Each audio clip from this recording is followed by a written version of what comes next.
Welcome to another edition, Columbia College Coaches Show here on Mediacom Channel 22. My name is Cosmo. Joining us this time, as you see the soccer ball, it means head coach John Klein. Welcome, Coach. How are you? Very good, Cosmo. Good to be back. We started the trend with our last soccer coaches show. We had Edgar Reyna as our first player guest from your squad. That night he goes out and scores a hat trick in conference play. So we'll see what that brings for the next player guest. We'll have that coming up for in a little bit. But so far, things good in conference play for you guys. Pretty good, pretty good. We got off to a good start, 2 victories against Hairston and Williams Baptist. And then we played the big rival, McKendree, and they got the goal. Game could have gone either way.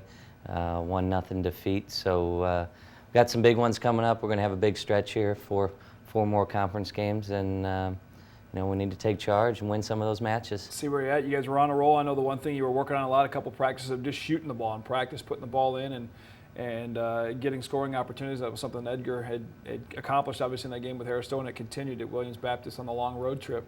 What were some of the things that were working well for you guys with those games? Well, Edgar really did take charge in a 4-game stretch. I think he scored 8 goals, and that was important. He's a great ball striker. He's finding his way to the net. He's strong in the air, so he's made a big difference. John Hutchison, he went into a little slump, but he found the net down in Arkansas against Williams Baptist too. So we'd like those guys to continue scoring, and Dylan's actually picked up the pace a little bit. He's been very direct, getting to the goal more. Dylan Barduzzi on our left side.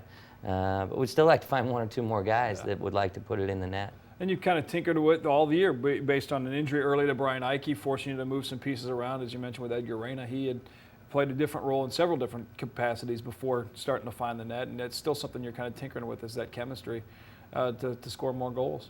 It is. Someone asked me the question the other day, what's different about this year's squad than last year's squad? And at this point last year, we'd had the same lineup for 10 or 11 straight games. We knew who was going to be in what positions. Now with Ike's injury early on, that threw us off a little bit, so we were moving people from place to place, and now we're even considering moving Nikola Velikovic up into the midfield and see if he can get himself some scoring opportunities. And he'll be our guest later, so if the curse, or not the curse, but if the, what am I saying here, the good vibe of being the player guest on the coaches show continues, then maybe he'll have a big game against Hannibal on Saturday. We'll talk a little bit about the upcoming schedule for the Cougars with the homecoming Family Day festivities, another conference match for CC at R. Marvin. It's coming up on Saturday, 3 o'clock match, and then more conference play continues for you guys, and we'll preview a little bit of what the Cougars have coming up next on the Columbia College Coaches Show here on Mediacom Channel 22.